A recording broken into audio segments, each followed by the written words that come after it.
Welcome to the Dynasty Evaluation Show. We got a guest today from across the pond with my main man, JT, joining me today again, as usual. Get ready for a NFC South Divisional breakdown. Get ready. McGlynn is in. I repeat, McGlynn is in. Let the fun begin. This is the Commissioner Evaluation Podcast with your host, John McGlynn. Is that Herms? He got them guests on the Rolodex, stopping by to talk about some Dynasty superflex. Everybody, yo, commish is in. It's time to sit down to listen to John McGlynn. Yo, who we trading, who we fading, who we getting off the squad. Knowledge never overrated, playing for number one. Hey, yo, McGlynn is in. It's time to let the fun begin. It's the Commissioner Evaluation Podcast with John McGlynn.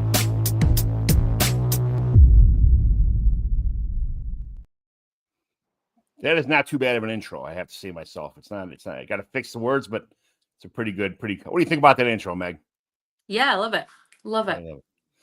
So, me and JT did a show this morning. It was pretty nice. We talked a little bit about a team evaluation a couple hours ago, but we are back with a new guest. Meg, tell everybody where they can find you at, what's going on, all this stuff, where people can find you across the board, what you do. Yeah. So TikTok, Instagram, Facebook, and it's always ballers_Meg, where Twitter as well, or X, I should say. YouTube hasn't launched yet, but it's coming soon, the Meg Zone UK. And basically it's all things football, NBA, a little bit of UFL, a little bit of hockey, that kind of thing. Anything American sports, really. And silliness and chaos, carnage. Have you talked to Wendy early yet or no? Have you guys been in touch at all? Because she's super awesome, but I'm never going to tell her that. She's nice. She's super cool. She's awesome, but I don't want to let her get her head too big. So I have connected. I have. Good. Buy and sell you says, Meg, what's up? You're already popular. Hi, buy and sell. JT, what's going on? What have you been doing all day besides jumping on a show with me? Been running around, John. Went to bed late, got up early. Been a busy one. So, like I said, Scott Fish Bowl coming up this weekend, so I got to knock everything out. So I got to go to town for a couple days. Headed to Cincinnati, so pumped there. Anybody who's in Scott Fish Bowl wants a live action of how it's going. We're doing a show on Going for Two. Is doing a live podcast with me and about 4 or 5 other people, all drafting from Indy. We're gonna jump in, kind of tell you where guys are going. Give you a heads up kind of how the drafts. I think there's 7 or 8 drafts in Cincy going on Sunday. So feel free to jump in, watch that, kind of get a good ideas. We're the suckers. We're the first one going on the live. So trying to figure out what everybody's trying to do and what the strategies are. Everybody drafting a little bit later is going to have that data, and that should help break it down for them. But we're just going in there blind. I'm in the 12th spot in the Indianapolis Colts division. So I know, John, me and you like to draft on the turn there. So I've been 4 and 8 in Scott Fish Bowl before. And I was like, you know what? I'm going to go all the way back to 12 and see what happens, especially with that 3rd round reversal. That's always nice coming back around. So pumped about that. Should be a good weekend. Yeah, I'm number 12 again. I've been number 12 since the first one. This is my 7th Scott Fish Bowl. And I've been number 12 each time because he was talking about this year, like shit cannon a 3rd round reversal. And I'm like, get out of here, man. I already took number 12 and you're going to take the 3rd round reversal away. This is crap. Then they voted and it came back in. So we got it. I know people in the 12 chat were freaking out. People in the 12 chat were like, there's not going to be a 3rd round reversal? Oh man, well, that totally screws me. Like, it was funny in the 12 chat. People were heated. Difference. I know people were heated, but it ended up going our way. So we'll have to keep that in mind for next year. We might have to go middle of the pack just in case he gets rid of the 3rd round reversal next year. And Buy and Sell says, since he's full of heavy hitters, yeah, for a ton of people at the SFB in Cincy this year, it's going to be a pretty cool, fun event. A lot of people. So like I said, check that out on Going for Two. Should be pretty fun, pretty interesting. I think I'm going on at like 12:30. I have to check the schedule, but I think I'm somewhere in that range. I got a wedding Friday night, and we're going to see Morgan Wallen on Saturday night, and I got to get up early after drinking for 2 days and go draft with Brian Watson, our Babies and Boomers teammate up in Madison, Wisconsin. So that'll be awesome. Great weekend for me. I'm sure I'll be recovering for a couple of days after that long weekend, but It is what it is. Jamie, thanks for joining us again on the second show today. Much appreciated. Like you being I'm here. so jealous that you're getting to see Morgan Wallen. It's like a Well, once in a 5-year thing over here. Yeah, well, it's more the wife than me, so I got to, it's her birthday. Actually, it's her birthday. Ended up being the same weekend as a fishbowl, so I had to kind of plan ahead. But those are not cheap tickets. I'll tell you that much. That was, No. like $1,000 to go see Morgan Wallen for a day, and so it is what it is. But anyway, let's get to what we got. Says he's hosting, John. What? John, real quick. Jamie says he's one of the hosts for Going for Two, the stream on Sunday. Oh, really? So my guy Jamie is doing nice. So I'll be on there talking with Jamie on Sunday. Looking forward to it. Thanks, man. I'm glad you're hosting that, Jamie. That's awesome. Is he going to be in Cincinnati or just doing it online? I think he's hosting, and then a bunch of guys that are actually drafting. We're all taking turns jumping on the stream during our drafts. Yeah, I heard the winner's coming out of Madison this year, so I'll be lucky. I already know who's going to win. Just online. Jamie said just online. Okay. Well, let's get to what the kids came here to watch for. Okay, we are doing the NFC South. Rumor is that someone on the show really likes the Atlanta Falcons, so we try to find a fan of the Atlanta Falcons to bring on here to talk about the Atlanta Falcons. Go figure. So, Meg, first of all, what made you a Falcons fan? I lost a bet. That's usually how Dolphins fan stories start. Yeah, it was a difficult night for me, I'll be honest. But yeah, I lost a bet, and I'd only watched maybe 2 games of football in my entire life at this point, and I knew that I was that I'd fallen in love with the game, and I didn't know how to pick a team. And it was a security shift, and I said, "Oh, how did you pick your team?" to my security boss, and he was like, "Well, just go with what you feel." And I was like, I don't know enough about it yet. And he's like, "Well, you could always just pick a random wheel online and randomize it." I was like, "Yeah, no, that doesn't feel right." And I was like, anyway, forgot about the conversation, and I said, "Oh, it's going to be a quiet night tonight, in terms of security. We're not going to have any trouble, one of those." But it's when you say that, it's a jinx. It jinxes your night. So if you're on a security shift, never use the Q word, because you're just gonna, have hell unleash. And he said, "Oh, well, you've just jinxed it. So I tell you what, if we do have a quiet night, you pick your team. If we have to kick anyone out of this bar, I pick your team." So I was like, "Right, okay, deal." 5 minutes later, if that, there's 2 guys rolling around the floor. I've got one of them locked in a bear hug. He's got the other one, and I'm dragging this guy out of the bar, and he's dragging the other one out. And as we're doing it, still with the guys in situ, he looks over and he goes, "You're a Falcons fan, by the way." And I'm launching this guy out the bar. I was like, "Thanks, buddy." Look what you did to me. That is hilarious. What a way to become a Falcons fan. That is classic. What a great story. That's me and Jay. I mean, I started playing in 4th grade all the way through high school, all the way into college. And, now that I watch it every day, watch it, with my dad, I've coached my kids' sports, watch it with my kids now.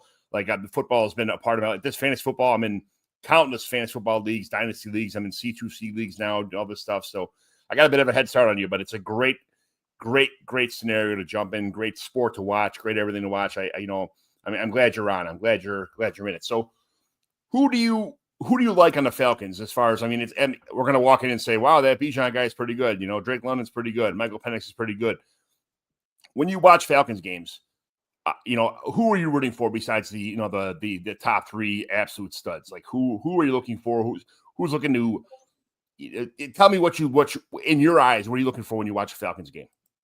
So I really we drafted a kid called Casey Washington last season. And he is some player. He didn't get the game time last season that he, realistically should have got. But during the preseason, that kid was on fire. He was absolute fire to watch. So I always keep an eye out for him getting some game time. Kadarrell Hodge is another one that doesn't get enough credit. We saw the action for that walk-off last season, but incredible talent. And Fortunately or unfortunately, we're kind of stacked on offense. We've got, like you said, the big names, the Drake London, the Bijan Robinson, the Darnell Mooney now, who's, wide receiver 2 for me, easily. But the defense is kind of that lacking spot that I feel like, this season we've kind of shored up. I'm really excited for, one of my Bulldogs, Jalen Walker, heading on. Already he's been named a starter, definitely, as he should. I was concerned for James Pierce Jr. in terms of his character. A lot of questions around that. Was a bit kind of shook when we traded back into the first for picking that guy up. I just thought, that's a funny one. But actually, all reports say he's settled in well. He's doing well under Raheem Morris, and I'm excited to see what he does, to be fair. Great. What is the story with Kyle Pitts, man? What is it going to take this guy to get his battery charged and just get in this offense? Kyle Pitts needs a new team, ultimately. It shouldn't be that, but it was very clear at the start of last season. Now, whether it was the quarterback situation, because let's be honest, he's not had the best of experiences quarterback-wise. Don't get me wrong, I love Kirk Cousins as a human being. As my quarterback, absolutely not. He has had his glory days, if you like. And I think Kyle Pitts was frustrated with that QB situation. I really do. And I think it had a huge impact on his attitude, his mentality, more so than it should have, though. I mean, let's be honest, you're getting a pretty decent paycheck to be on that field and doing your best for the fans, for the team. And, you're barely showing up to what you need to be. And that to me was a disgrace last season. I personally, I think he's a great player. He's got a lot of potential, but I don't think it's with us. Last year, the buy low on this team was Darnell Mooney. You couldn't give Darnell Mooney away last year for pennies on the dollar. You couldn't. Just people were like, he's a roster clogger, get him off my team. And then he went nuts. He went well over exceeded his ADP. JT, where are you buying Kyle Pitts at now? Because I'm trying to get him. The guys who drafted him already spent like a first round pick on him a couple of years ago. They still got that, hey, I hate to give away somebody that I paid a first round pick for anything less than the second or very early third. But I told you before, I got a second and a third C2C, like Debbie depleted draft picks for Kyle Pitts in one league. You can't get any cheaper than that. Where's he going and where you're seeing him at? Where's he getting drafted at? Where do you see him in trades? Yeah, there's not a lot of I'm not seeing a lot of Pitts straight for a draft pick. He seems to be like a throw in when people are making like 2, 3, 4 player deals. He's like a guy that kind of is getting thrown in the mix. Mooney was my favorite ad last year. I was trying to pick him up everywhere. I love that he helped me in a ton of leagues. And I love the Casey Washington shout out. Illinois, baby. ILL. I think he's going to see some playing time this year. He was a little bit banged up last year. I don't think Ray McLeod's going to hold on to that spot. I think Casey Washington's got a chance to get in the mix there a little bit. A 6'1", 205-pound wideout on the outside. I like him to he's a sneaky pick, so I love Meg picking that up. I live like 15 minutes from the University of Illinois where he went to college, so that's why I'm always big on the Illinois guys. Pitts, I mean, it's all over the place. Maybe you could get a third for him. If somebody's just like, I'm totally out, I don't want him on my team anymore. I'm so tired of him. I've got him in a few places just where it's like somebody's like, oh, I got to make a move. Would you like flop tight ends with me? And if he's like my backup, I'm like, I'll take a shot on him if he's my backup on a team because I've got other guys that are going to play in front of him. But I think throwing him in a mix with other players is probably the best way to go because it's going to be easier for the owner to eat it. I guess, whatever they put into him already. I just think that's the way to move him. And I just think that's where you're going to have to do because you're probably not going to get a lot of value just going 1-for-1 on him. Okay. Kyle Pitts right now. Are you trading away Kyle Pitts to get Tyler Warren? Yeah. Oh, yes, absolutely. Okay. I mean, I don't think that's close. I mean, I think you'd have to give up Pitts and a pick. I'm going to go down the line here. Warren. I'm going to go on a line here and talk about all the rookies that are entering the NFL this year, and we'll talk about which one would you rather have, okay? Colson Loveland or Kyle Pitts? Colson Loveland, That's not even close. off an injury. Yeah. Elijah Arroyo or Kyle Pitts? Mm, I'd rather have Alorio. I I would don't know rather about Pitts, that. I think. Terrence Ferguson. Ooh. Yeah. I That would one's still close. keep Pitts. Yeah. I'm probably going Ferguson, but that one's close. That one's pretty close. JT, your guy, Mason Taylor. Which one are you taking? Oh, Mason Taylor for me, for Mason sure. Taylor. He's my guy. Yeah. 100. I love that guy. All right. But John, this is what I'm talking about. Ferguson and Arroyo, depending on what your league settings are, those guys are going in the third. That's why I'm telling you, like, maybe you can get a third for Pitts. Like, that's where I think your value is probably going to be, because I think those are the type of guys, if you're trying to get younger and get someone new in the draft, I think that's who you're probably going to go for, is like, hey, Ferguson's coming up 3-8 in my draft. I want to get Pitts. Ask somebody like, hey, man, will you trade me Pitts for the 3-8? I think that's where you're I think that's a sweet spot. Jamie just said this right now. Okay. Would you rather have Rondé Gadsden or Kyle Pitts? To me, you know how much I love Gadsden, but I think know. it's That's still why I'm Pitts. asking you. I still think it's Pitts right now. And I definitely think it's Pitts over Helm. If I could get Gadsden in like a third in Gadsden for Pitts, and I can take one of those other guys, then I'm taking the third in Gadsden for Pitts. Meg Fannin, Harold Fannin, or Kyle Pitts? Yeah, I would take Fannin, to be fair. I would not. I'm taking Pitts there. I mean, he had 1,000 yards as a rookie. He's got to have. He's like you said, Meg. He's got to go somewhere else. When he goes somewhere else that uses him correctly, or he learns the offense better, or just has more opportunities. I mean, he's got a ton of opportunities. I'm not sure what's going on there, but I believe in the Kyle Pitts. I believe in his talent. You don't have a rookie season like that and just kind of fall off the face of the earth forever. Something's going to happen again where he's going to get used. He makes some, if you watch his games, I mean, he makes some fantastic circus catches. He is a highlight film when things are going on, but he just doesn't get open all the time. And a lot of balls were completely underthrown or overthrown when it went his way too, to be fair. So yeah, no, that's true. And that's what I was saying about the quarterback situation. I do think he was getting frustrated with the fact that he wasn't being made to look as good of a player as he is by the quarterback. And he gets a lot of nagging injuries too. So there's one thing about Pitts is I know people are getting tired of him because that's just what fancy people do when they don't get what they think they should out of him. He's still only 24. He's still only 24. He's super young. So like I said, I don't mind trading him, but I also don't mind going out and trying to get him if you still believe, especially if you can get him for a reasonable price.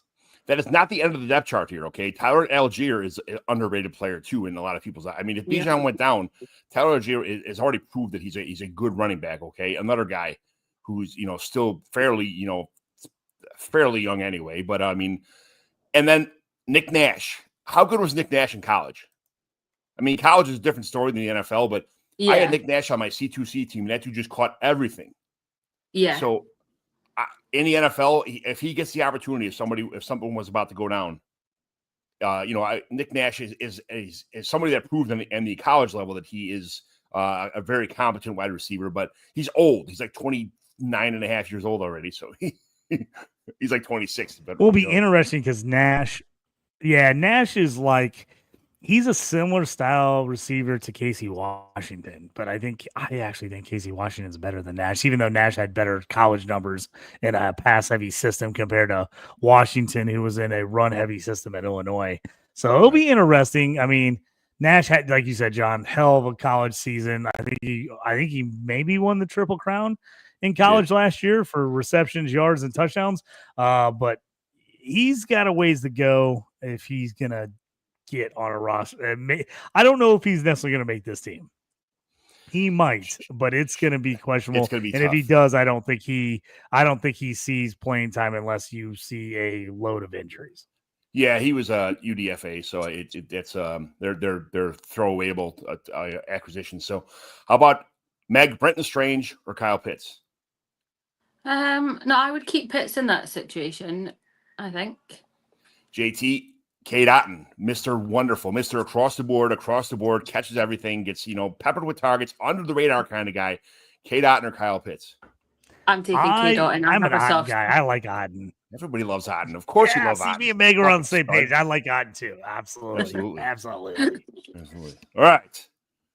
We went through this. We got this under control here. Let's move on to the Panthers here, right? So we got big acquisition this year, Ted McMillan, another rookie, Trevor Etienne, the brother of Travis Etienne, is on this team.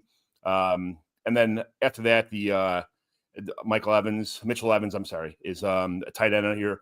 But I mean, Bryce Young showed a lot of flashes late last season. I got rid of him in like a ton of leagues. Meg, if you had Bryce Young on your team, are you keeping him right now, or are you getting rid of him for what you could possibly get for him on the trade market? Because I mean, he's going to be, in my eyes, he's somewhere around a quarterback 20-ish, which quarterbacks are important, but at that price, I'd better just have, a better player and move on and get me a draft pick, a player, and I'll try to re-roll with another quarterback next year. Am I undervaluing Kyle? I mean, am I undervaluing Bryce Young, or is that somebody you want on your roster? I personally, and I've said this a few times, I think that we are all going, like, nobody should be sleeping on the Panthers next season. Like, just eyes on. Not saying that they're going to compete for, the division, but I do think that they are. I mean, we know they had not a great season last season, to say the least. I think Bryce Young, the end of last season, I would be keeping him 100%. I mean, they got Ted McMillan, Bryce Young, the quarterback, Chuba Hubbard. Jalen Coker was everybody knew Jalen Coker was a good receiver, but he definitely overproduced. So, but I'm not sure that he's going to have. I'm not sure he's going to have the same season he had as a rookie. So, I don't know. Xavier Legette is the person that I'm targeting here because I don't think he's ever meant to be a wide receiver 1, but I think that he's going to be a great wide receiver 2. He needs a Robin to be Batman. He's never been. He's not the Batman kind of guy. He needs to be a second fiddle to somebody, and I think he's going to have that opportunity. He struggled with drops last year a little bit, and we all saw him just some back-breaking drops that he had. There was a couple of them anyway, but the ones that he did drop were just terrible. So, do you think? Who else do you want on this team as far as Chuba Hubbard is the main running back here, and Trevor Etienne's an additional back? They got Rico Dowdle, and then Jonathan Brooks is going to be a whole nother year away from, returning to this team. But besides Ted McMillan, Chuba Hubbard's the next man up here, and Jalen Coker. Yeah. I mean, it doesn't excite me when people say, like you had just said, that the Panthers are the team to watch out for right now. This team, it's kind of like they overachieved last year when a lot of people already knew that they were making the playoffs, or they played some teams with injuries. They kind of got lucky with the schedule, with the way things went. I am not excited about the Carolina Panthers. I'm not excited about Bryce Young, and I'm not excited about Ted McMillan either. So can you elaborate a little bit why you're so excited about the Panthers? I think mostly because I just see that there is the potential there in Bryce Young, given the right weapons, which I think he's starting to build. I like Ted McMillan. I had my eyes on him in the draft, early,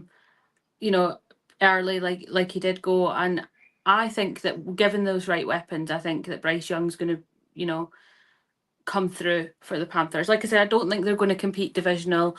I think a comfortable third place spot. We know that the Saints are doing nothing. We know that the Bucks are Bucks and Falcons are going to be the biggest competitors for the division. But, Chuba Hubbard is an unbelievable player. I don't think he gets the credit that he deserves necessarily across the league. I think that, again, it's just about putting the right combination together, getting that system right, and they'll fly. Mm-hmm. Jamie's, I just got Travis Etienne yesterday at a rookie draft in the same team that has Trevor, reuniting brothers. That doesn't do much for fantasy football when you got family ties on there, but it's nice to have. It's a nice story anyway, Jamie. So, JT, what is with this roster? I was going to say, there's this team I think is not going to be good, but I think there's a chance this offense could actually be decent for fantasy purposes. I think the defense is pretty bad. I think they're going to have to try to put up some points to stay in some games. This team, to me, has garbage time points written all over it. Sure. Where you can end up getting Bryce Young maybe struggles for 2 quarters, half, and then all of a sudden like puts up a big fourth quarter and a little bit of third quarter, ends up with pretty good stats because I think they're going to have to throw the football. I think Chuba, underrated guy. Obviously, people started, I saw people giving up first for him last year, trying to make a run to a title. I don't know if I would do that, but I like him. He's really good. He's just been a guy that's been way underrated. Trevor actually has a decent chance. He's been falling in rookie drafts pretty far as everybody that went in that 4th round. He's basically been going behind all those guys and a couple guys that went in the 5th round. So he's actually been a decent value pick, especially he's got a decent wide receiver receiving profile in the backfield. He blocks pretty well. He is a little undersized, but there's definitely a chance for him to cut out a little bit of a 3rd down role here, especially with Brooks out the whole year. This might be a chance for him to really kind of make a move here. So I actually like him as kind of a late flyer in rookie drafts. And I think bringing in McGlynn is key because they need a number 1 wide receiver. I like him a ton. He's a guy that's probably not going to catch 100 balls or 110 balls, but I think he's going to get, I think he's at 85, 90, but he's going to get some deep ones. He can get you 1,200 yards, 1,300 yards. He's a touchdown machine. He had some monster games in college. He had a 300-yard, 4-touchdown game in college. He's a beast. So I like McMillan a lot. And then I think McMillan does nothing but help Xavier Legette. So if you're on people who already didn't like Legette last year, which was a lot of people, I was on the other side.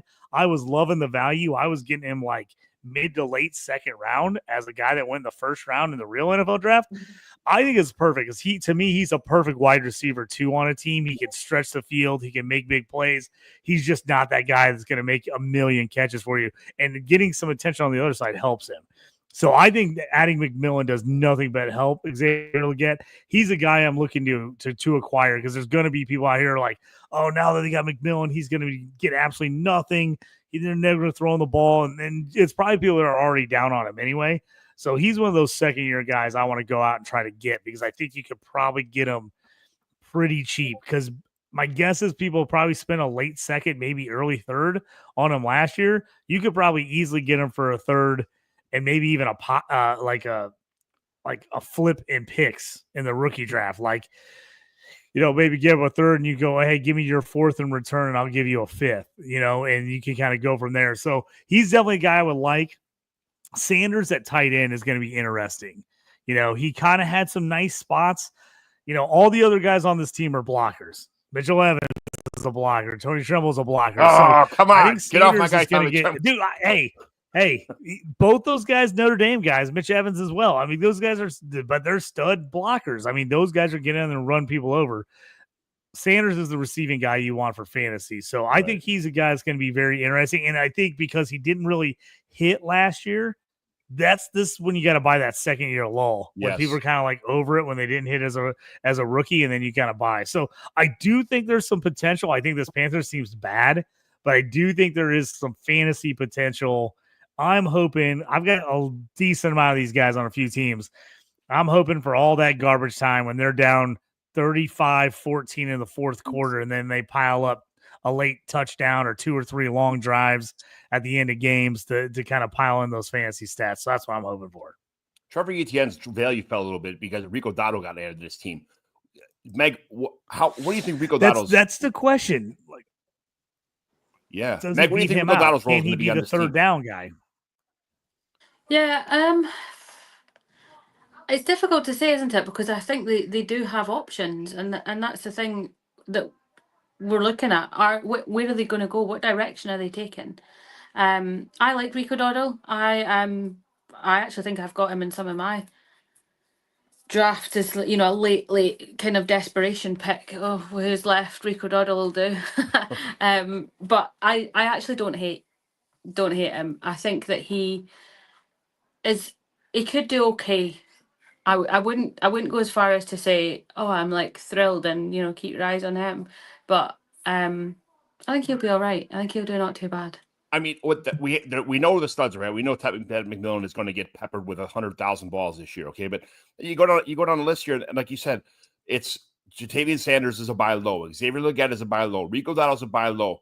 I mean, I'm going to stay away from Mitchell Evans and Tommy Tremble, of course, but Adam Thielen is an addition to this team also that these are just buy lows. And it's all it's going to take is an injury or some kind of switching the offense a little bit to get some of these guys fantasy relevant. Any one of them could pop out and pull like what Jalen Coker did last year. So it's not that they're exciting, but they're a good like buy low kind of bargain. It's like going to shop at a Dollar General. I heard Bryce Young finally got fitted for his 3-inch list on his cleats so you could see over his offensive line. Yeah, it's not. Jamie always coming through with the one-liners. Nice. Good John, job, Jamie. Yeah, I think it's time to hit that commercial before we move on. Let's talk about commercials here. Let's hear a word from the Podfather. Hey, what if I told you there was a Dynasty app where you could get player lifetime values, evaluate trades, including draft picks out to 2028, compare the advanced metrics of 2 players, look up the sentiment, buy, sell, hold on players? Well, there is a mobile app that has all of that and more called the Dynasty Dominator, and it's $5 in the App Store on Google Play. This is my gift to you, the most affordable Dynasty League domination app available today. And if you already have it, the 2025 class is ready to download. Let's go! Let's go, the Podfather said. Great tools there.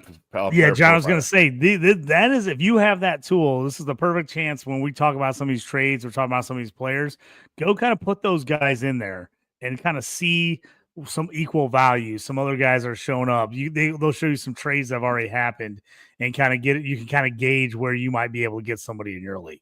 Absolutely. Now let's talk about Mickey Loomis, and the guy who spends $100 billion over the salary cap every year and somehow makes it work. I don't know how this magician does this kind of stuff. My buddy's a Saints fan, and we talk about it all the time. Don't worry, Mickey Loomis got it. Don't worry, Mickey's got it covered. Don't worry, Mickey's got it covered.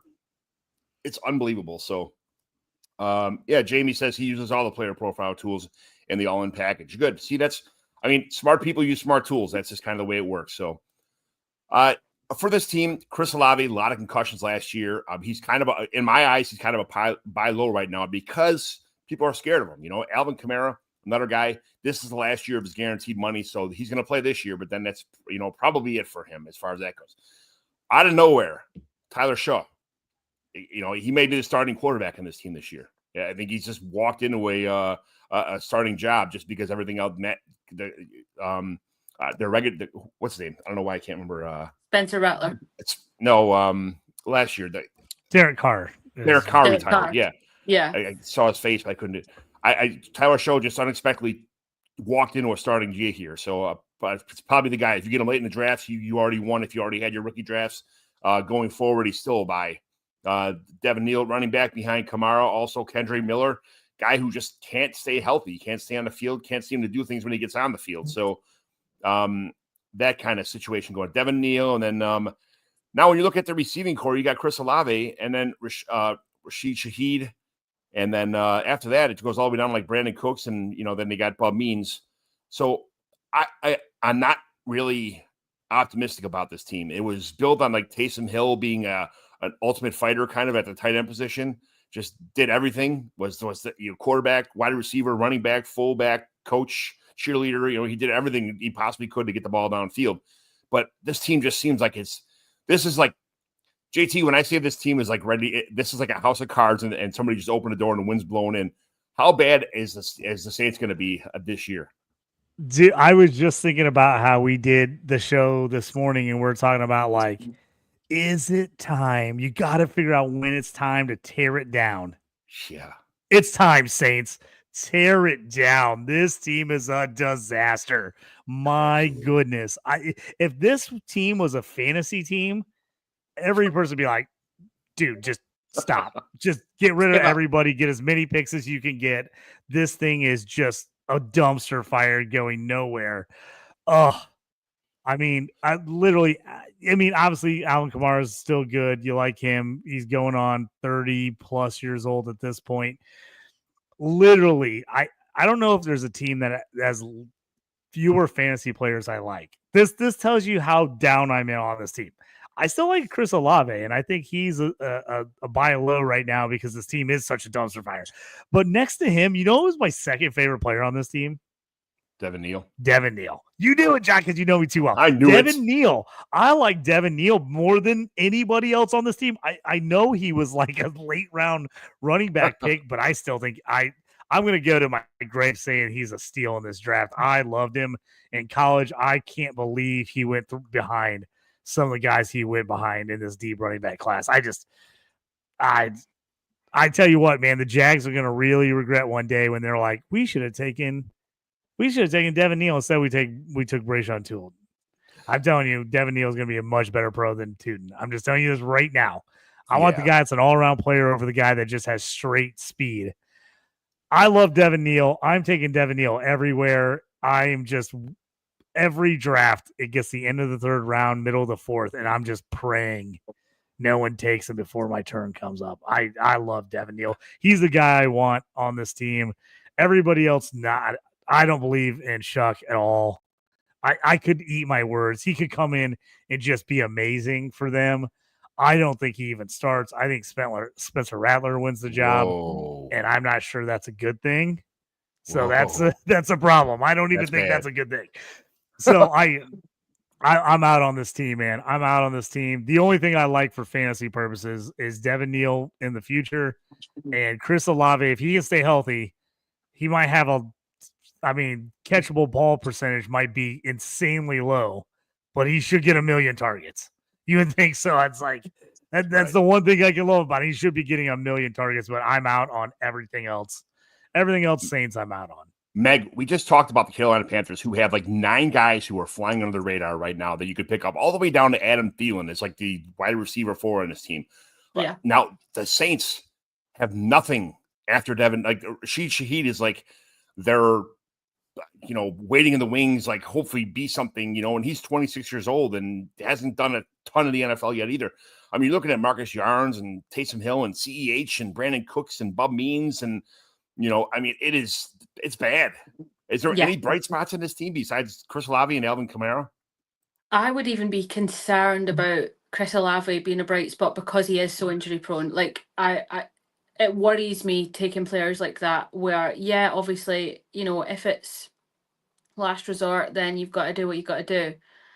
I think, and obviously the Aints are our biggest rivals. They're not a team that I look fondly on, but even I'm a bit like, I feel sorry for you guys. And especially like one of my friends is a Saints fan, and I just think, oh God, there is going into this season, it's bleak, right? If you're a Saints fan, it is bleak.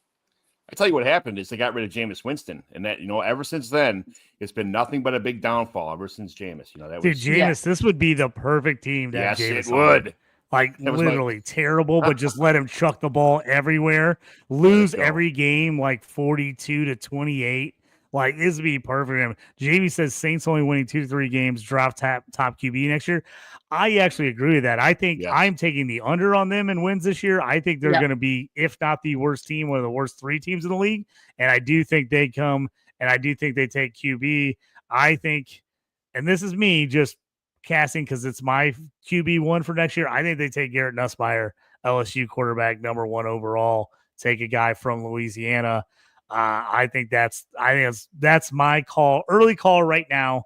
I think they finish last in the league and they get Garrett Nussmeier with the number 1 pick. You see your number 1 quarterback?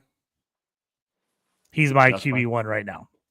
Okay. He is mine. He's not everybody else's, but he's mine. I like him a ton. I think he's going to have a monster season this year for LSU. Yeah, I mean, they have to do something because they got thrown. They were expecting Derek Carr to be here for the duration of the next couple of years, even though he was, had some issues and, they weren't, that fans didn't like him that much and he didn't throw 1,000 balls. Everybody was so pissed off because he kept throwing hospital balls at Chris Olave all the time and putting people in bad situations. But I mean, he was still a decent quarterback. They are just, it's running on dry right now. It's running on empty. So, yeah. Who wins less games, the Browns or the Saints, Meg? Browns. The Browns win less games than the Saints? Oh, sorry. I thought you said last games. Saints win less games. I think the Saints wins less games.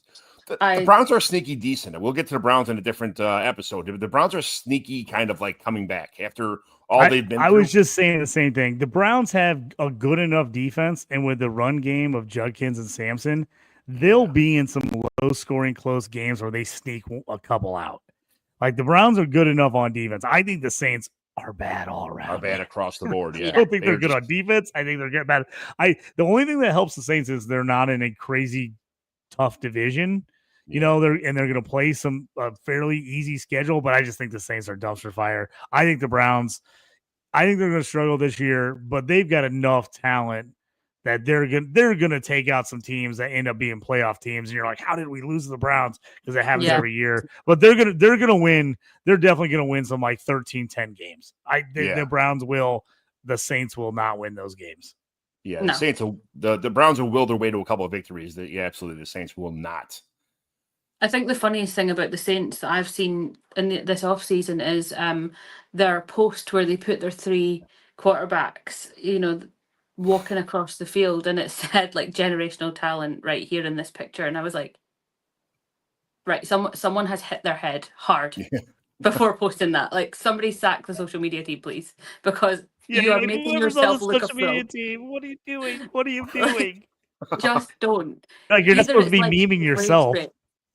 Right. What's it? Honestly, I was like, is this rage bait or like what? Because I can't. Somebody needs to be examined for that post.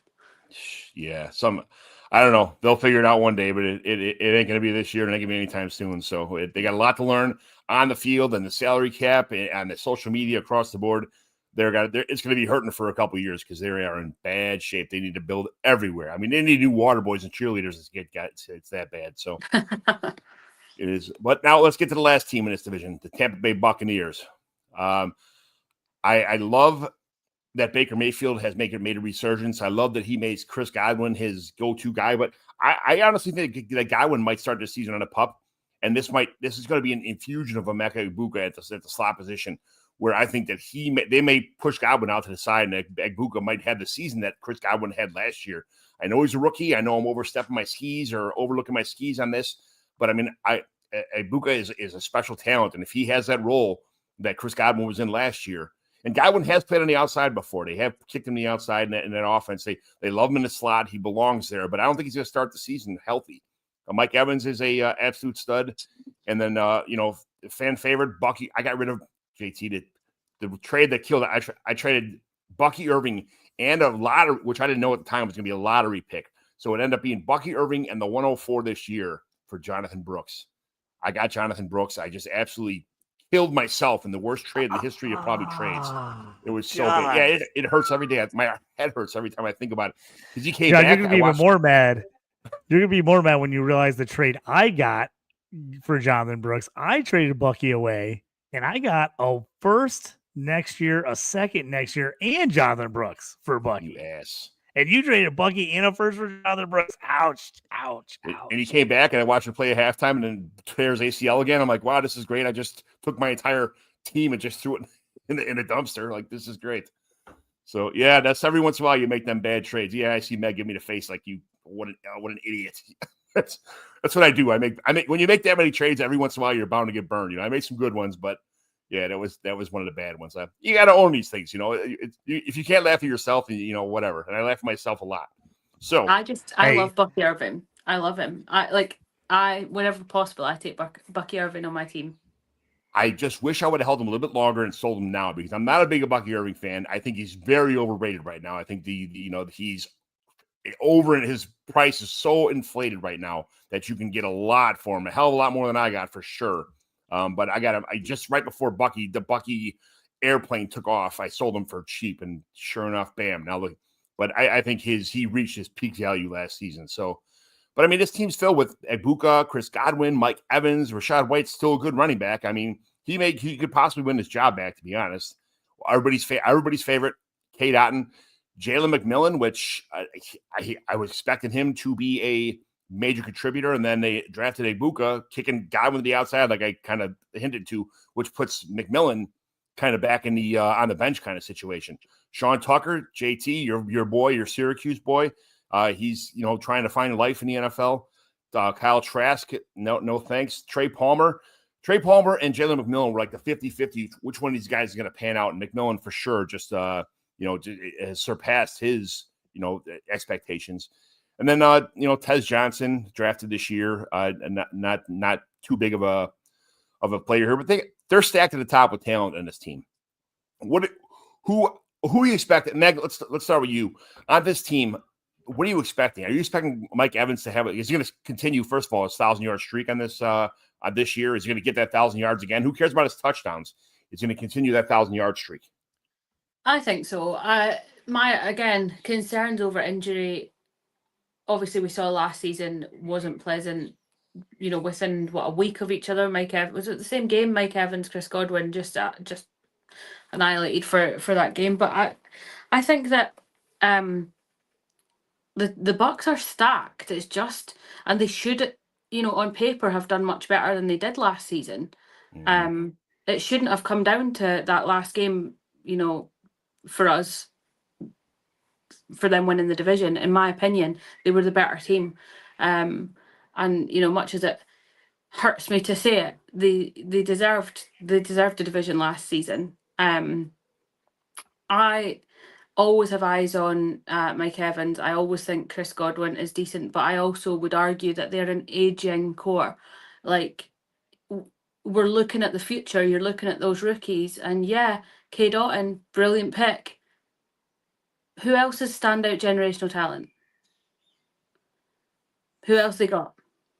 I mean, you're lying about that. Chris Godwin's 29. Mike Evans is 31. These guys can't do it forever. So, an aging crew is, an understatement as far as that goes. And Godwin's hurt. I as much as I love Chris Godwin, every year something happens. If it's, some kind of, and it's major injury. I'm not sure what the Bucks were thinking, signing to a 4-year deal with all that money when he's 29 years old and he's hurt every other year with a major, ACL or, the ankle or something else going on, shoulder.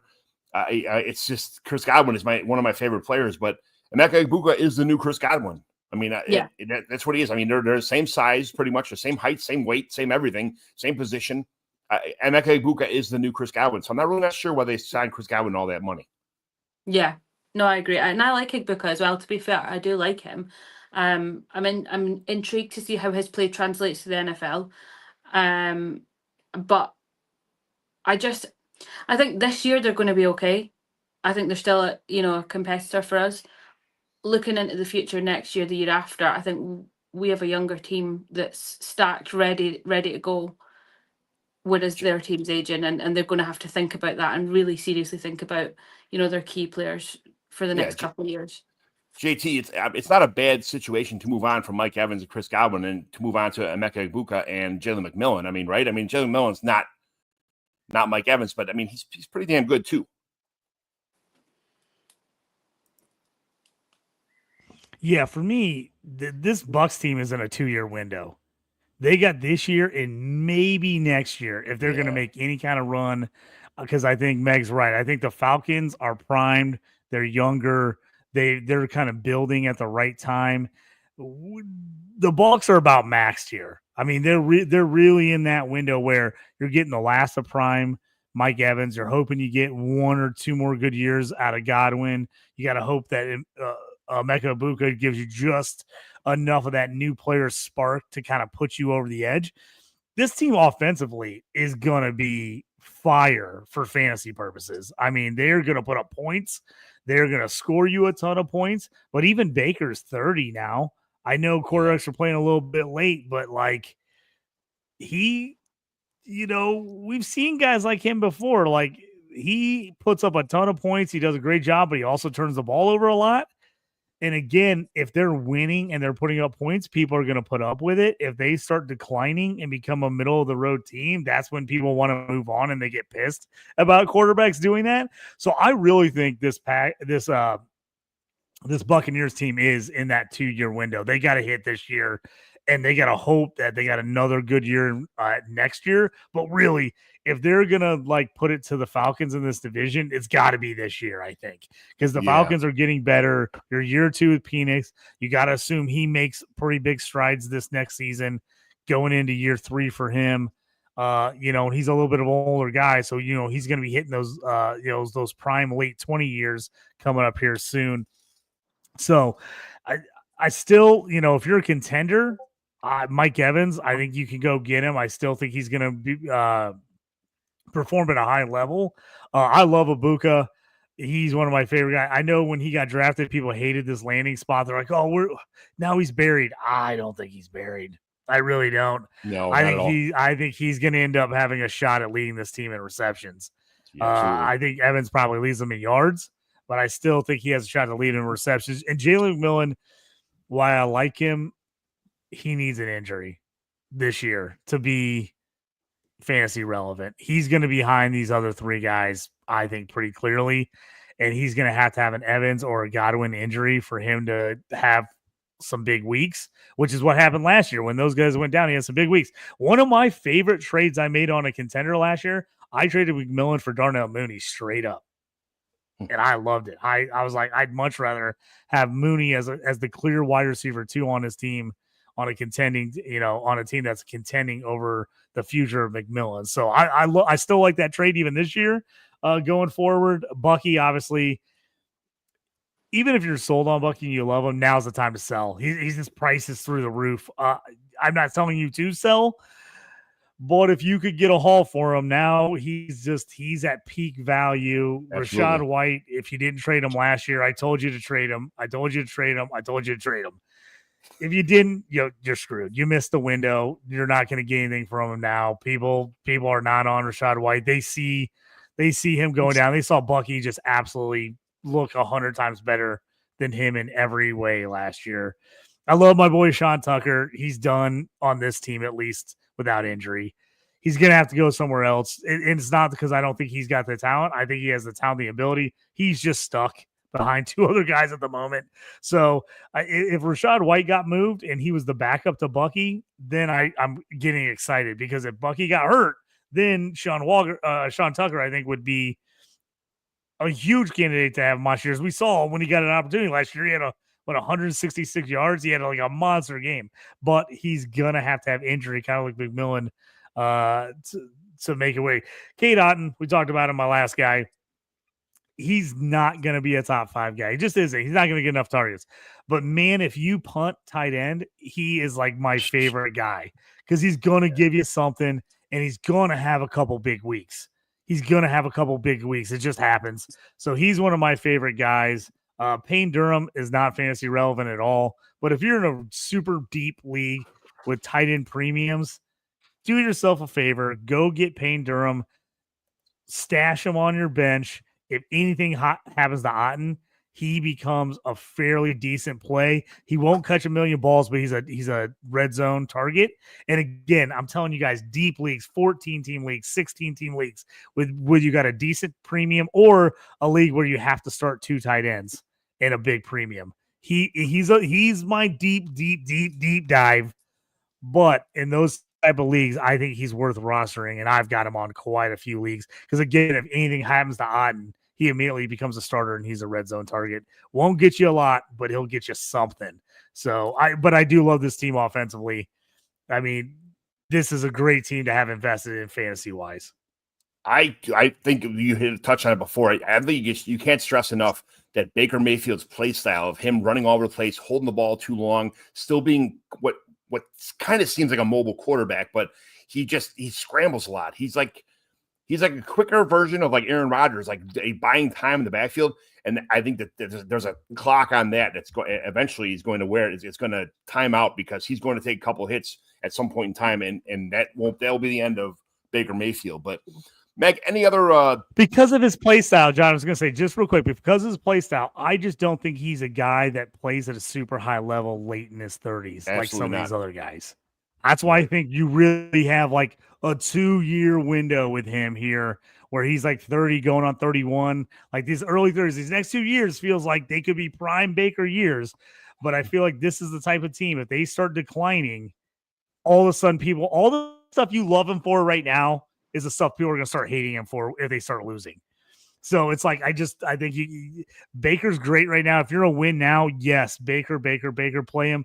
But he's also a guy, man, if I'm on a team, I had him on a rebuild team that just was like, I just finally pulled the trigger. I was like, I'm going to have to start selling guys away. This team is just can't contend. And I sold him off last year for Brian Thomas, a first. What? And I traded Baker Mayfield and Chig for Brian Thomas in a first before Brian Thomas broke out. Dude, it's in a 14-team league that's like impossible to find QB. So if you're in one of those leagues where it's like deep, because he's got top 5 potential. Baker was the top 5 guy last year. So if you're in a league where somebody needs QB and they're competing, man, you might want to think about pulling the trigger this year on Baker and moving him and getting everything you can for him if you're in a rebuild and you're just kind of sitting on Baker and he's dying on your team. I traded Baker and Rachaad White away 2 years ago to get a 25, or what was 2 years ago to get a 24 first round pick, and which ended up turning into Brock Bowers and a 0.75 tight end premium, or a full point tight end premium. So as much as it hurt from the get go, it ended up being like, finally, yes. So I'm going to last the test of time, especially in a rebuild team. But I made a trade that actually worked, JT. The reason I didn't mind trading Baker is because, again, I was hurting, but also I got Baker for a 3rd round pick when he was on the Rams. Yeah. So I was like, I felt like I really won, And like I said, I was competing, but it was a team that was really old. And I was like, a couple guys on my team my league had injuries. And I was like, man, if I could get like a first and another good player, and I love BTJ. So I was like, it was early in the year before he kind of really broke out. I was like, dude, I'll take him in a first. And the guy's like, throw in Chig. I'm like, fine, I'll throw in Chig. So that's, and now I'm looking great because I think I ended up getting, who did I get with that pick? I think I ended up getting Judkins with that, and I needed running back like DS. Oh, no, I ended up trading back in that league and got Burden and Ibuka. I ended up trading my one. I had like 1.5 or 1.6 and traded back and ended up getting 2 picks and got Burden and Ibuka. So I was pumped about it. So now I've got Burden, Ibuka, and BTJ as my 3 wideouts on a team that's, a rebuild. So I was like, so that one worked out for me. But that's what I'm saying. Hey, if you're contending, don't get rid of Baker. Obviously, he's going to be a stud this year. But just move him if your team's in trouble. I just picked up Chig in like 4th round picks. I picked up Chig. He may lead the Titans in receptions this year, to be honest with you. I mean, he may be the number 1 receiver on that team. Besides, Ridley, if he always gets hurt and stuff. But I mean, Chig could be a diamond in the rough if things go right in Tennessee. But Meg, we have kept you on the show for an hour, and me and JT just love talking to each other at halftime. I feel like we kind of brought you on here and just yapped at each other sometimes. But then, I really appreciate you coming on and saying, especially for this division, it means a lot that we have actually a fan to come on and talk about their teams. And a biased opinion is a good opinion because I like to see through other people's eyes who watch the games all the time what they see too, because we're from the Chicago area. You watch the Bears, JT's a Colts, a season ticket holder. You watch the Indianapolis Colts and the Bears, and like every other game. I think me and JT watched the highlights of every one of the games. What is it called? The fast version of every game after. Yeah. The condensed version is what it's called in the NFL Plus. Yeah, the NFL Plus condensed version. Sweet. Yeah. So I mean, if you haven't signed up if you're not part of NFL Plus, it's the best. It's not cheap, but man, getting on there on the NFL app and being able to watch those games, plus you get Red Zone automatically included with your NFL Plus. So if you're not on there, NFL send me some money my way for the plug. But yeah, it is pretty freaking sweet. Meg, give me your top 1, 2, 3, 4 for the NFC South. How is it going to end up this year? Okay, I think Falcons win, Bucks 2nd, Panthers 3rd, Saints 4th. It's probably how it's going to work out. That is probably going to how JT can agree with that. I'm taking the Bucks to win it, and I think it's going to be a tiebreaker. To be honest with you, I think it's going to come down. I think they're both going to end up with the same record. I think the Bucks are going to win on a tiebreaker, and it's going to be. But I think they're both going to make the playoffs because I think they're both going to be good enough to get in the NFC. So I think it's going to be Bucks are going to win it. Falcons are going to get in the playoffs, losing on the tiebreaker, and I think Panthers, Saints are going to be coming in. Panthers, then Saints, with both of them under 5 wins. Yeah, it's going to be rough for sure this year. So I'm in agreement. I'd love to see I'd love to see what do you call it? The Falcons win this division because they've been kind of, I don't want to say under the radar, but they've gotten, since they lost to the Patriots, they've been like the laughing stock of the NFL when they lost 28-3 in the Super Bowl. Yep. So they need to get back on the horse again and, kind of get their, get a winning record, get some pride back in the stadium, that kind of stuff. So, but Meg, where can everybody find you at? All that, all the things you're working on, where, you're kind of new, this first time you're new to this. Hopefully you come back on with us again. And, me and JT let you talk for a little bit more than we did today, but where can everybody find you at? Yeah, it's on all social platforms, ballers_Meg. Lots of exciting things coming up at the minute. You might have seen him doing a lot of press interviews and that kind of thing. So lots of things coming that way. I'm joining a new podcast network from tomorrow night, actually. And then Hurdle the Line on the Sleep at Work network every Tuesday morning, UK time, 6 a.m. It's out. So nice. JT, there's not a man that knows more about anything in college football, NFL football, defense, IDP, C2C, you name it. JT knows it all. I mean, it's hard. It's an honor and a privilege to sit next to have this guy next to me on my shows all the time. JT, where can everybody find you at? You can find me doing shows with you here on Dynasty Evaluation, presented by Dynasty DGens. You also can find me Wednesday nights on Fantasy and Frames. I do the Dynasty 365 show, and then I also do the Shoot the Gap IDP show with Jorge. Taking this week off as he's on vacation this next week, but might find a guest and still do a show. We'll see. Those Wednesday nights on Fantasy and Frames, and then writing wise, all that stuff. You want to check me out? I'm on DLF. That's where you can find my IDP rankings, my Devi rankings, and then all my rookie articles. I got a ton of stuff about any of these rookies. I wrote about damn near every one of them. If you're looking at the running backs, my rankings, all that, if your draft has not come up yet, I did a huge series on running backs prior to the draft and after the draft. So you can look at it and say, here's the guys I liked before. Did their grades go up or down depending on draft landing spot and draft capital? So I've got all that stuff over there. So if you're a member, go over there and check that out. This is my show, the Dynasty Evaluation, year-round content, all the way from rookie profiles to draft coverage to, you name it across the board. In-season injuries, waiver wire, lineups, 32 team, step-by-steps, the team evaluations, trade shows, all year round, not 365 days a year, but at least once a week, if not twice a week, usually twice a week in season. We'll try to do 2 or 3 shows. Our schedule is a little bit crazy right now, even though it's kind of the off season, but it's amazing how life gets in the way in the off season and you can't do as much content as you want to, but we're trying to pump it out there. So thanks for watching the Dynasty Evaluation, and thanks, Meg, for joining us today. We will talk to you later.